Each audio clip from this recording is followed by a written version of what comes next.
ನಮಸ್ಕಾರ ಫ್ರೆಂಡ್, ನಮ್ಮ channel subscribe ಆಗಿ ಹಾಗೆ ಲೈಕ್ ಮಾಡಿ ಶೇರ್ ಮಾಡಿ. ಫ್ರೆಂಡ್ 1,00,000 ಮುಖ್ಯಮಂತ್ರಿ ಬಹುಮಹಡಿ ಕಟ್ಟಡ 1 BHK ಫ್ಲ್ಯಾಟ್ ರಾಜೀವ್ ಗಾಂಧಿ ವಸತಿ ನಿಗಮದ ಕಟ್ತಿರುವಂತಹ 1 BHK ಫ್ಲ್ಯಾಟು. ಫ್ರೆಂಡ್, ನಿಮಗೆ ಇಲ್ಲಿ ಸುಮಾರು ಜನ ಫಲಾನುಭವಿಗಳು ಏನಿದ್ದಾರೆ ಕಮೆಂಟ್ಗಳಲ್ಲೇ ತಿಳಿಸ್ತಾ ಇರ್ತಾರೆ, 1 BHK ಫ್ಲ್ಯಾಟು ಇನ್ನೂ ನಮಗೆ ಯಾವಾಗ ಶುರು ಮಾಡ್ತಾರೆ, 1 BHK ಫ್ಲ್ಯಾಟು ನಾವು EMI ಕಟ್ತಾಯಿದ್ದೀವಿ, ಮತ್ತು ಬ್ಯಾಂಕ್ ಸಾಲ ತಗೊಂಡು EMI ಮತ್ತು ಬಾಡಿಗೆ ಮನೆನ ಕಟ್ತಾಯಿದ್ದೀವಿ, ತುಂಬ ತೊಂದರೆ ಆಯ್ತಾಯಿದೆ ಅಂತ ಸಾಕಷ್ಟು ಇಲ್ಲಿ ತಿಳಿಸ್ತಾರೆ. ಫ್ರೆಂಡ್, 1 BHK ಫ್ಲ್ಯಾಟು ಸಾಕಷ್ಟು ಕಡೆ ಇಲ್ಲಿ ಕೆಲಸ ನಿಂತಿದ್ದಾವೆ. ನಾವಿರೋ ಜಾಗದಲ್ಲೇ ಸುಮಾರು ಒಂದು 4 ವರ್ಷದಿಂದನೂ ಸಹ ಕೆಲಸ ನಡೀತಾ ಇಲ್ಲ. ಹೆಂಗೈತೆ ಹಂಗೆ ಸ್ಟ್ರಕ್ಟಾಗಿ ನಿಂತಿದೆ. ಇಲ್ಲಿ ಸಾಕಷ್ಟು ಫಲಾನುಭವಿಗಳು ಹೋಗ್ತೀವಿ, ಕೇಳ್ತಾ ಇದ್ದಾರೆ, ಅಲ್ಲೂ ತಿಳಿಸ್ತಾ ಇದ್ದಾರೆ ಇನ್ನೊಂದು 2 ತಿಂಗಳು ಬಿಟ್ಟು ಕೆಲಸ ಶುರು ಮಾಡ್ತೀನಿ, ಇನ್ನು 3 ತಿಂಗಳು ಕೆಲಸ ಶುರು ಮಾಡ್ತೀನಿ, 1 ವರ್ಷ ಆದರೂ ಕೆಲಸ ಶುರು ಮಾಡೋಲ್ಲ. ಇಲ್ಲಿ ಕಾರಣ ಕೇಳಿದಾಗ ಸರ್ಕಾರದಿಂದ ಹಣ ಬಿಡುಗಡೆ ಆಗಿಲ್ಲ. ಬಟ್ ಇಲ್ಲಿ ಒಂದು ಸರ್ಕಾರ ನಿಜವೂ ಹೇಳಬೇಕು ಅಂದರೆ, ಒಂದು ಬಡವರಿಗೆ ಮನೆ ಕೊಡಬೇಕು ಅಂತ ಎಷ್ಟು ಸತಾಯಿಸುತ್ತೆ ಅಂತಂದರೆ, ನಿಜವೂ 5 ವರ್ಷ ಬೇಕು ಒಂದು ಮನೆ ಫ್ಲ್ಯಾಟ್ ರೆಡಿ ಮಾಡಿಕೊಡೋಕ್ಕೆ. ಇಲ್ಲಿ ಫಲಾನುಭವಿಗಳು ರೆಡಿ ಇದ್ದರೆ ಎಲ್ಲ ಅಮೌಂಟ್ ಕಟ್ಟಿ ಏನೋ ಒಂಚೂರು ಮಾಡ್ತಾರೆ, ಪೇ ಮಾಡಿ ಒಂದು ಸ್ವಲ್ಪ ಲೋನ್ ಪಾನ ಮಾಡಿಸ್ಕೊಂಡಿರ್ತಾರೆ. ಬಟ್ ಇಲ್ಲಿ ಲೋನ್ ಮಾಡಿಸ್ಕೊಂಡವ್ರಿಗೂ ಮನೆ ಸಿಗ್ತಾಯಿಲ್ಲ. ಇದು ಸಮಸ್ಯೆ. ಇಲ್ಲಿ ಜನ ಅದೊಂದು ಹೇಳ್ಕೊತಾರೆ. ಸುಮಾರು ಜನ ಹೇಳ್ತಾರೆ, ನಾವು EMI ಕಟ್ಟಿದ್ದೀವಿ, ಆಯಿತಾ, ಬಾಡಿಗೆ ಮನೆ ಕಟ್ತಾಯಿದ್ವಿ, ತುಂಬ ತೊಂದರೆ ಆಗ್ತಾಯಿದೆ.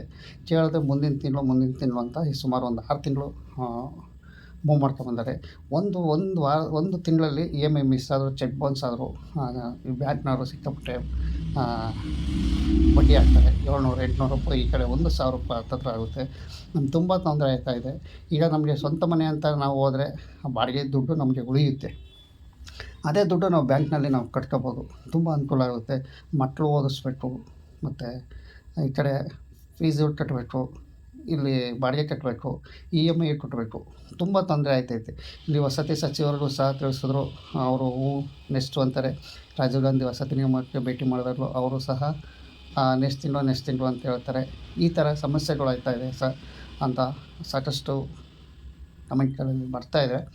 ಫ್ರೆಂಡ್, ಇಲ್ಲಿ ಸರ್ಕಾರನೂ ಅದೇ ರೀತಿ ಮಾಡ್ತಾಯಿದೆ. ಯಾಕೆಂದರೆ ಇಲ್ಲಿ ಬಿದರಳ್ಳಿ ಆಗಿರ್ಬೋದು, ಕೆಂಚನಪುರ ಆಗಿರ್ಬೋದು, ನೆಲಗುಳಿ ಆಗಿರ್ಬೋದು, ಇನ್ನು ಸಾಕಷ್ಟು ಕಡೆ ಎಲ್ಲ ರಿಜಿಸ್ಟ್ರೇಷನ್ ಮಾಡಿಸ್ಕೊಂಡು ಹಣ ಕಟ್ಟಿಸ್ಕೊಂಡು, ಬ್ಯಾಂಕ್ ಲೋನ್ ಮಾಡಿಸ್ಕೊಂಡು ಹಣ ಕಟ್ಟಿಸ್ಕೊಂಡು ಅವ್ರು ಸಹ ಫ್ಲ್ಯಾಟ್ಗಳು ಇನ್ನೂ ಕೊಡ್ತೀನಿ ಅಂತ ಇದ್ದಾರೆ. ಹಾಗಾಗಿ ಇಲ್ಲಿ ಫಲಾನುಭವಿಗಳು ತುಂಬ ಕಷ್ಟದಲ್ಲಿದ್ದಾರೆ. ಸರ್ಕಾರ ಇದ್ರ ಬಗ್ಗೆ ಆದಷ್ಟು ಗಮನ ಹರಿಸ್ಕೋಬೇಕು. ಮೌನವಾಗಿದೆ ಸರ್ಕಾರ. ವಸತಿ ಸಚಿವ ಜಮೀರ್ ಅಹ್ಮದ್ ಅವರು, ಮುಖ್ಯಮಂತ್ರಿ ಸಿದ್ದರಾಮಯ್ಯ ಅವರು ಈ 1,00,000 ವಸತಿ ಯೋಜನೆ ಬಗ್ಗೆನೇ ಸಾಕಷ್ಟು ತಲೆ ಕೆಡಿಸ್ಕೊತಿಲ್ಲ. ಪಾಪ ಅಧ್ಯಕ್ಷರು ಏನು ಪರಶುರಾಮ ಅಧ್ಯಕ್ಷರು ರಾಜೀವ್ ಗಾಂಧಿ ವಸತಿ ಆದಷ್ಟು ಅವರು ಎಲ್ಲ ಪ್ರದೇಶಕ್ಕೂ ವಿಸಿಟ್ ಮಾಡ್ತಾಯಿದ್ದಾರೆ. ವಿಸಿಟ್ ಮಾಡಿ ಅಲ್ಲೇನು ಸಮಸ್ಯೆ ಆದಷ್ಟು ನಾವು ಬಗೆಹರಿಸ್ತೀವಿ ಅಂತ ಫಲಾನುಭವಿಗಳಿಗೆ ಒಂದು ಸಮಾಧಾನವಾಗಿ ಮಾಹಿತಿ ಕೊಟ್ಕೊಂಡು ಬರ್ತಾಯಿದ್ದಾರೆ. ಪ್ರತಿಯೊಂದು ಕ್ಷೇತ್ರಕ್ಕೂ ಎಲ್ಲೆಲ್ಲಿ ಕಡೆ ಇದೆ, ಅದು ಏನೇನು ಸಮಸ್ಯೆ ಆಗಿದೆ, ದೊಡ್ಡ ಮಂಡಲ ನೀರು ಸಮಸ್ಯೆ ಆಗಿದೆ ಅಲ್ಲೋಗಿ ಬೋರ್ ಪಾಯಿಂಟು, ಈ ಥರ ಎಲ್ಲ ಅಧ್ಯಕ್ಷರು ಮಾಡ್ತಾಯಿದ್ದಾರೆ. ಇಲ್ಲಿ ಸರ್ಕಾರ ಕೋಆಪ್ರೇಟಿವ್ ಜಾಸ್ತಿ ಕೊಡ್ತಾಯಿಲ್ಲ.